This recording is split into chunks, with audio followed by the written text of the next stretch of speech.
में कुछ जानना आवश्यक है। पंजुर्ली मतलब युवा वर्ग, जो विष्णु के वराह अवतार जैसे।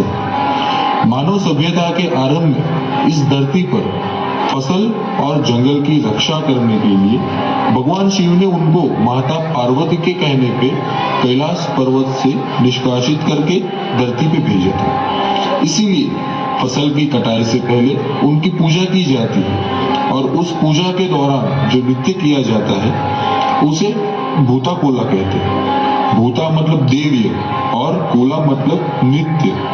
और हम आपके सामने जो प्रस्तुत करने वाले हैं वो उसी का एक अंश है।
Piranal Gurunyata.